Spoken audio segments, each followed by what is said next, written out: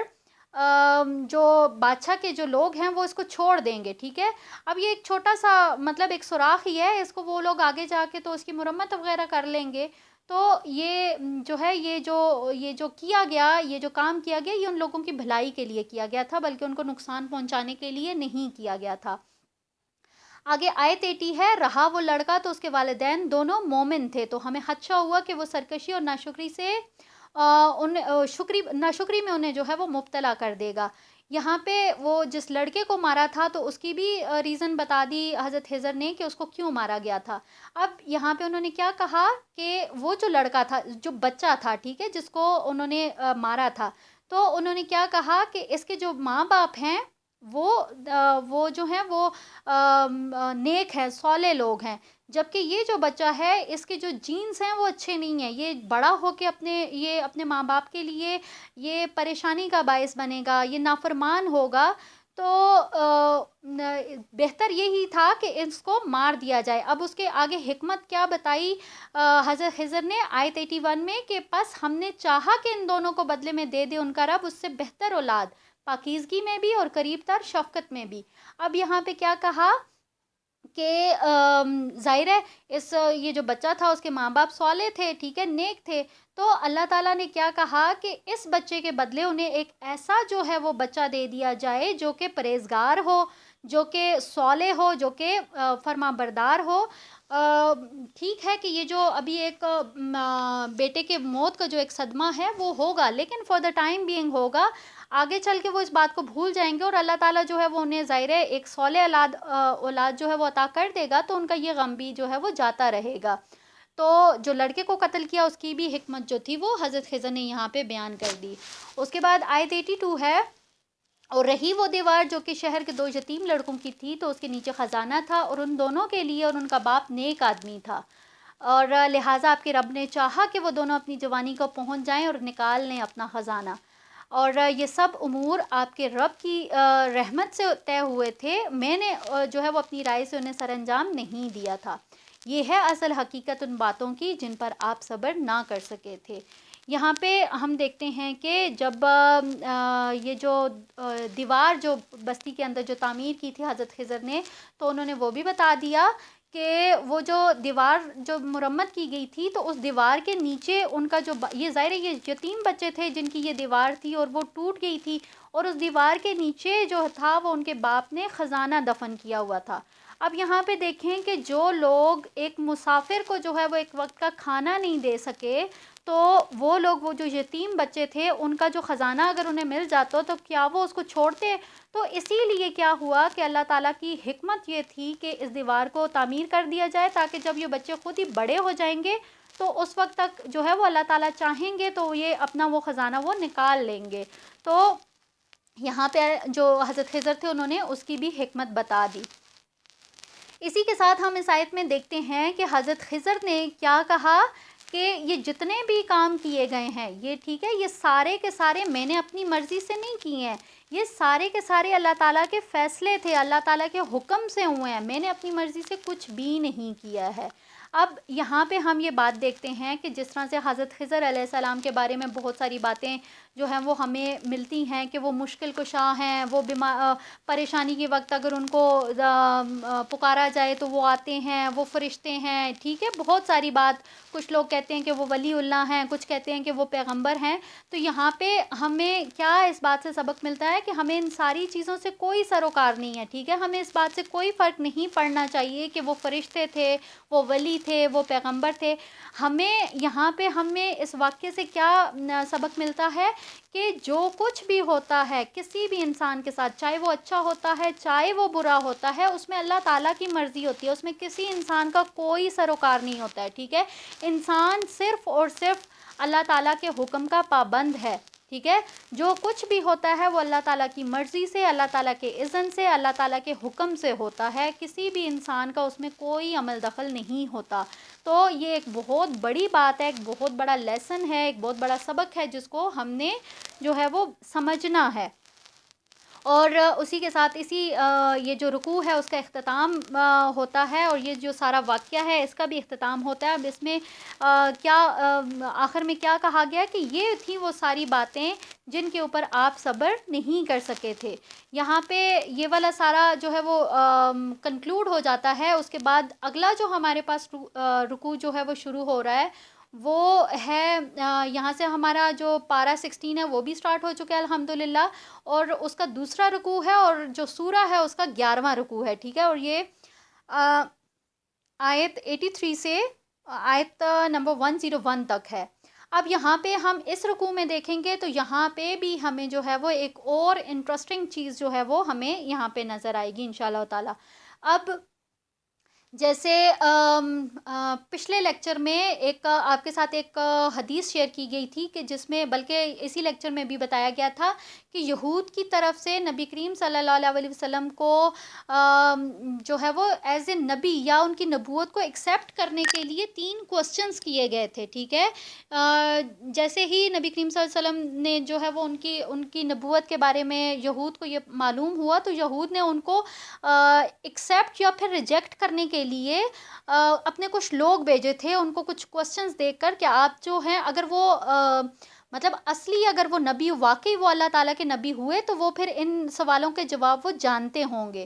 تو یہ جو آگے ہمارے پاس آیت نمبر 83 میں آ رہا ہے، یہ وہی ان سوالوں میں سے ایک سوال ہے کہ جس کا جواب جو ہے وہ یہاں ہمیں اس رکوع میں ملے گا۔ اب وہ سوال کیا تھا کہ ذوالقرنین کون ہے، ٹھیک ہے۔ تو یہاں پہ ہم یہ دیکھتے ہیں کہ آیت نمبر 83، اب اس میں ان کے اسی سوال کا ذکر ہے، کیا کہا جا رہا ہے، اور یہ لوگ آپ سے ذوالقرنین کے بارے میں پوچھتے ہیں آپ کہیے کہ میں آپ لوگوں کو اس کا حال بتاتا ہوں، یعنی کہ اللہ تعالیٰ کی طرف سے جو ہے وہ ایک جواب دیا گیا کہ یہ لوگ آپ سے کوسچن کر رہے ہیں تو اس کا جواب میں آپ کو بتاتا ہوں، ٹھیک ہے۔ اب یہاں پہ سب سے پہلے ہم دیکھتے ہیں، انہوں نے ذوالقرنین کا ذکر کیا تو ذوالقرنین کون تھے، ٹھیک ہے، کون ہیں یہ ذوالقرنین۔ تو یہاں پہ ہم دیکھتے ہیں کہ یہ جو آیات ہیں، مطلب یہ جو پورا رکوع ہے جو ہم ذوالقرنین کے بارے میں پڑھیں گے، یہاں پہ ہم یہ دیکھتے ہیں کہ تاریخ میں جو ہے وہ 2 فاتح یا 2 جنگجو ایسے گزرے ہیں کہ جن کو یہ جو آیات ہیں ان کے ساتھ اس کا کمپیریزن جو ہے وہ کیا گیا ہے۔ وہ کون کون سے فاتح ہیں؟ ایک تو جو ہے وہ ہم یہ جانتے ہیں سکندر اعظم، ٹھیک ہے۔ بہت سے جو مفسرین ہیں وہ ان کا یہ دعویٰ تھا کہ یہ جو سکندر اعظم ہے یہ ذوالقرنین ہے، اس کے بارے میں جو ہے وہ ہمیں قرآن کے اندر یہ جو آیات ملتی ہیں سورہ کہف کے اندر یہ اس کے بارے میں ہے۔ لیکن جب وہ اس کی تحقیق کی گئی، اس کے اوپر ریسرچ کیا گیا، تو پھر یہ معلوم ہوا کہ یہ سکندر اعظم وہ ذوالقرنین نہیں ہے جن کا یہ ذکر کیا جا رہا ہے، ٹھیک ہے، کیونکہ ہم یہ جانتے ہیں کہ سکندر اعظم نے بھی بہت ساری مطلب فتوحات کی تھی، بہت سارے علاقوں کو فتح کیا تھا، لیکن ان آیات میں ہم جتنی باتیں پڑھیں گے وہ اس کا جب اس کے اوپر ریسرچ کیا گیا تو وہ اس کے ساتھ میش نہیں کر رہی تھیں۔ اسی طرح سے تاریخ میں ہم دیکھتے ہیں کہ ایک اور جنگجو بھی ہے جس کا ذکر ہمیں ملتا ہے، ٹھیک ہے، اور وہ کون تھے؟ وہ ایران کے بادشاہ تھے، ٹھیک ہے، خورس یا پھر سائرس کے نام سے وہ مشہور تھے، ان کا نام مطلب سائرس تھا، ٹھیک ہے۔ اب یہاں پہ ہم یہ دیکھتے ہیں کہ جب ان کے اوپر تحقیق کی گئی تو یہ جو سائرس تھا یا خورس، ٹھیک ہے، یہ ایران کا جو دو ایک سٹیٹس تھی، ٹھیک ہے، دو انڈیپینڈنٹ سٹیٹس تھی، ان کے یہ حکمران تھے۔ اچھا، وہ سٹیٹس کون کون سی تھی؟ ایک جو تھی پارس، جس کو آج کل فارس کہتے ہیں، ٹھیک ہے، اور دوسری مادہ۔ اب یہ دو سٹیٹس تھیں جس کے یہ حکمران تھے، ٹھیک ہے۔ اب کیا ہوا کہ انہوں نے کیا کیا کہ یہ جو دونوں سٹیٹس تھی ان کو انہوں نے مرج کر دیا اور ایک پوری ایک سلطنت جو تھی وہ انہوں نے ایک قائم کی۔ اب ظاہر ہے یہ دو سٹیٹس کے وہ تھے نا بادشاہ، یا کہہ لیں کہ حکمران یا جو کچھ بھی، ٹھیک ہے، تو یہ دو سٹیٹس کے بادشاہ تھے، تو انہوں نے کیا کیا کہ ان کا جو تاج تھا اس کے اوپر انہوں نے دو سینگ جو تھے وہ بنوائے ہوئے تھے، ٹھیک ہے، دو سینگ لگائے ہوئے تھے، تو اسی وجہ سے ان کا جو لقب تھا وہ ذوالقرنین پڑ گیا۔ ذوالقرنین مینز دو سینگوں والا۔ تو یہاں پہ جو ہے یہ تھوڑی سی ذوالقرنین کی ہسٹری تھی۔ اب یہاں پہ ہم یہ بات دیکھتے ہیں کہ ذوالقرنین آیا، یہ ذوالقرنین کیوں، یہ کیا پرسنالٹی تھی، کیوں اتنا تجسس پیدا ہوا، کیوں اتنی مطلب انٹرسٹ پیدا ہوا یہودیوں میں کہ انہوں نے جو ہے وہ اسپیسیفکلی نبی کریم صلی اللہ علیہ وسلم سے ذوالقرنین کے بارے میں پوچھا؟ تو کیوں پوچھا؟ اس کے پیچھے کیا وجہ تھی، کیا ریزن تھا جس کی وجہ سے انہوں نے یہ کوسچن کیا نبی کریم صلی اللہ علیہ وسلم سے؟ تو یہاں پہ ہم دیکھتے ہیں کہ یہ جو بنی اسرائیل کی ہسٹری ہے، ٹھیک ہے، اس میں ظاہر ہم نے الحمدللہ بہت دفعہ پڑھا کہ جو عراق کا بادشاہ تھا یہ تقریباً 87 جو قبل مسیح ہے، ٹھیک ہے، اس میں جو عراق کا بادشاہ تھا نیبوکیٹ نظر، ٹھیک ہے، یا بخت نظر جس کو کہتے ہیں، اس نے جب فلسطین کے اوپر حملہ کیا تھا تو اس نے بہت زیادہ تباہی مچائی تھی، بہت سارے اس نے یہودیوں کو قتل کر دیا، یروشلم کو اس نے تباہ کر دیا، اور ان کا ہیکل سلیمانی بھی جو ہے وہ اس کو بھی توڑ دیا سب کچھ، اور اتنے زیادہ تعداد میں اس نے ان یہودیوں کو مارا تھا، اور پھر اس کے بعد جو بچ گئے تھے نا ان کو وہ کیا کیا، وہ اپنے ساتھ لے کے چلا گیا تھا، ٹھیک ہے، اور وہ اپنے ساتھ بابل میں لے کے چلا گیا تھا۔ وہاں پہ کیا ہوا کہ یہ جو یہودی تھے یہ تقریباً 150 سالوں تک وہاں پہ ان لوگوں نے غلامی کی حالت میں وہاں پہ انہوں نے اپنا جو ٹائم تھا وہ پاس کیا تھا۔ لیکن یہ جو ایران کا بادشاہ تھا یہ سائرس، ٹھیک ہے، اب جیسے ہی اس نے ایران کو اکٹھا کیا تھا، ٹھیک ہے، اور اس کو اکٹھا کرنے کے بعد اس نے کیا کیا کہ اپنی جو ایکسپیڈیشنز تھیں وہ اس نے وہ سٹارٹ کی، اپنی مطلب فتوحات کا سلسلہ اس نے شروع کیا، اور سب سے پہلے جو تھا اس نے کیا کیا، عراق کو فتح کیا تھا۔ تو چونکہ یہ خود یہودی تھا سائرس، ٹھیک ہے، تو جیسے ہی اس نے عراق کو فتح کیا تو یہاں پہ یہ جتنے بھی یہ کیپٹیوز تھے، یہ کون لوگ، یہ یہودی لوگ، ٹھیک ہے، یہ جن کو وہ لے گیا تھا نیبوکیٹ نظر اپنے ساتھ لے گیا تھا بابل میں، تو اس نے کیا کیا کہ ان سب کو آزاد کر دیا، ٹھیک ہے، اور ان کو اجازت دے دی کہ وہ لوگ واپس اپنے ملک چلے جائیں، اور جتنا بھی ان کا یہ جو علاقہ تباہ ہو گیا، جو ان کی جو ان کا یروشلم جو ہے وہ اور ہیکل سلمانی جو سارا وہ توڑ پھوڑ دیا، تو اس کو بھی یہ جو ہے وہ اپنا دوبارہ سے تعمیر کر لے۔ تو یہی وجہ تھی کہ یہ لوگ جب حضرت عزیر علیہ السلام کا بھی ہم نے پڑھا تھا کہ وہ پھر ان کو لے کے آئے تھے واپس ادھر، یہاں پہ پھر انہوں نے دوبارہ سے جو تھا وہ اس کو آباد کیا تھا، پھر اپنا ہیکل سلیمانی انہوں نے تعمیر کیا تھا، ٹھیک ہے، تو یہی ایک ریزن تھی کہ جس کی وجہ سے یہ لوگ، یہ جو یہودی تھے، یہ ذوالقرنین کو اپنا موسن سمجھتے تھے، اسی وجہ سے انہوں نے نبی کریم صلی اللہ علیہ وسلم سے یہ کوسچن کیا تھا۔ اب یہاں پہ ہم دیکھتے ہیں کہ اگلی جو آیات ہیں اس میں انشاءاللہ تعالیٰ آپ دیکھیں گے کہ کس طرح سے یہ جو ذوالقرنین تھا اس نے اپنی جو ایکسپیڈیشنز تھی وہ کہاں سے کہاں تک جو ہے وہ ساری پھیلائی تھیں۔ تو یہ جو شروع میں نے آپ سے بات کی تھی نا کہ جب ریسرچرز نے اس کے اوپر تحقیق کی کہ یہ جو سکندر اعظم ہے اور یہ جو سائرس ہے، جب دونوں کے اوپر دونوں کا موازنہ کیا تھا، تو یہ جو سائرس تھا نا، یہ جو اگلی آیات میں ہم پڑھیں گے ڈیٹیل، تو وہ ساری کی ساری جو تھی وہ یہ سائرس کے اوپر بالکل فٹ بیٹھتی تھی، ٹھیک ہے. مطلب جس طرح سے اس میں بتایا گیا کہ اس نے مشرق سے مغرب تک سارا جو ہے وہ علاقہ فتح کر لیا، ٹھیک ہے. یہ اس نے جب اپنی ایکسپیڈیشنز پہ نکلا تھا، تو یہ مغرب میں اس نے میڈیٹرینین سی سے لے کر مشرق میں جو ہے یہ سارا، یہ کیسپین سی تک، یہ سارا، اور اسی کے ساتھ بلیک سی، یہ جتنا بھی علاقہ تھا نا، یہ سارا اس نے وہ فتح کر لیا تھا. تو سیم جس طرح سے ہم دیکھتے ہیں کہ یہ نبی کریم صلی اللہ علیہ وسلم کی جو ان کے بعد جو خلافت کا دور تھا، تو اس میں جس طرح سے حضرت عمر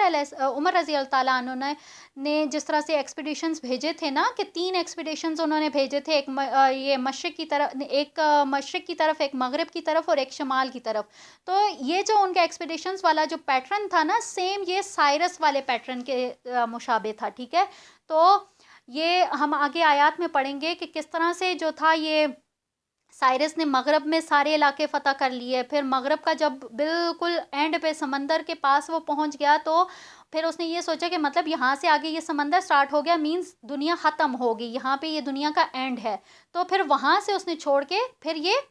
مشرق کی طرف گیا، تو پھر وہاں پہ بھی یہ سارا وہ پورا علاقہ جو ہے وہ اس نے فتح کر لیا. آیات کی طرف چلتے ہیں. یہاں سے انشاءاللہ تعالیٰ آپ کو بہت کلیئرلی جو ہے وہ آپ ان ساری باتوں کو سمجھ سکیں گے کہ کس طرح سے جو ہے وہ انہوں نے اپنی جو فتوحات تھی اس کا سلسلہ جو تھا وہ شروع کیا تھا.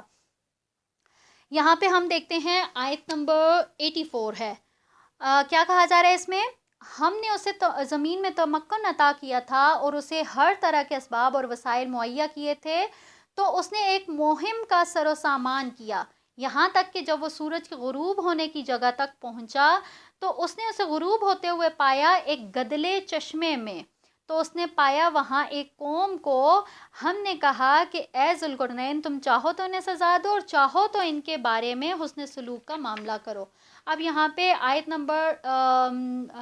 86 تک، ٹھیک ہے، یہ سارا میں نے اس کی ٹرانسلیشن کی ہے. اس میں کیا کہا گیا کہ جب وہ پہنچا سورج کے غروب ہونے کی جگہ، تو سیم وہی بات کہ یہ جب مغرب والی سائڈ پہ گیا تو بالکل یہ سمندر کے پاس پہنچ گیا، مطلب علاقوں کو فتح کرتے کرتے کرتے بالکل سمندر کے پاس پہنچ گیا. اب سمندر میں جب اس نے دیکھا کہ ظاہر ہے وہ سورج جو تھا وہ ڈوب رہا تھا، تو مطلب اس سے انہوں نے یہی امیجن کیا کہ یہ جو ہے وہ زمین کا آخری کونا ہے، یہاں پہ سمندر ڈوب رہا ہے، یہاں سے آگے جو ہے وہ دنیا نہیں ہے. تو اسی وجہ سے جو ہے انہوں نے اپنی جو فتوحات تھی اس کا رخ جو تھا وہ مشرق کی طرف کیا تھا، ٹھیک ہے. اب یہاں مغرب میں انہوں نے جہاں پہ جا کے انہوں نے سٹاپ کیا تھا، تو وہاں پہ کیا تھا، ایک قوم کو پایا. اب ظاہر ہے انہوں نے علاقے فتح کیے، تو وہاں پہ جن کو شکست دی ہوگی تو وہ ظاہر ہے کوئی رعایا ہوگی، کوئی ملک ہوگا. اور وہاں کے بارے میں اللہ تعالیٰ نے مطلب کیا کہا کہ ٹوٹل جو کنٹرول تھا یا جو فیصلے کا اختیار تھا وہ سارا کا سارا یہ جو کون ہے، ذوالقرنین، ٹھیک ہے، ان کے اوپر چھوڑ دیا کہ آپ جو ہیں وہ اپنی مرضی، مطلب آپ اپنی مرضی سے جو ہے وہ فیصلہ کر لیں کہ آیا یہ جو لوگ، یہ جو کیپٹیوز آپ کے پاس آئے ہیں، آپ ان کو سزا دیں گے یا پھر آپ ان کو جو ہے وہ ان کے ساتھ حسن سلوک والا معاملہ کرتے ہیں. تو یہ ٹوٹلی جو تھا یہ اللہ تعالیٰ نے ذوالقرنین کے ساتھ جو ہے یہ وہ ان کے اوپر چھوڑ دیا. اب یہاں پہ ہم ظاہر ہے ایک بات جو ہے وہ آپ لوگوں کے ذہنوں میں آ رہی ہوگی کہ اللہ تعالیٰ نے مطلب ڈائریکٹ یہاں پہ کہا جا رہا ہے نا کہ ہم نے کہا کہ اے ذوالقرنین تم چاہو تو انہیں سزا دو، یعنی کہ ڈائریکٹ اللہ تعالیٰ نے جو ہے وہ ذوالقرنین کے ساتھ جو ہے وہ مخاطبت کی ہے. تو پھر اس سلسلے میں ہم یہ کہہ سکتے ہیں کہ یہ جو سائرس تھا یہ نبی تھا. تو مطلب ہم اس کے بارے میں کچھ بھی نہیں کہہ سکتے، مطلب ہمارا علم جو ہے وہ ابھی اتنا نہیں ہے کہ ہم کہیں کہ وہ نبی ہی تھے، کیونکہ ہم یہ بات بہت اچھے سے جانتے ہیں کہ جس طرح سے ہم نے دیکھا کہ ہمیں قرآن پاک کے اندر ملتا ہے جیسے شہد کی مکھی کی طرف اللہ تعالیٰ نے وحی کی، ٹھیک ہے. تو اسی طرح سے ہم جو ہے وہ حضرت موسیٰ علیہ السلام کی والدہ کے بارے میں ہم دیکھتے ہیں کہ ان کی طرف بھی اللہ تعالیٰ نے وحی کی تھی. تو ہم یہ تو نہیں کہہ سکتے نا کہ وہ نبی تھے،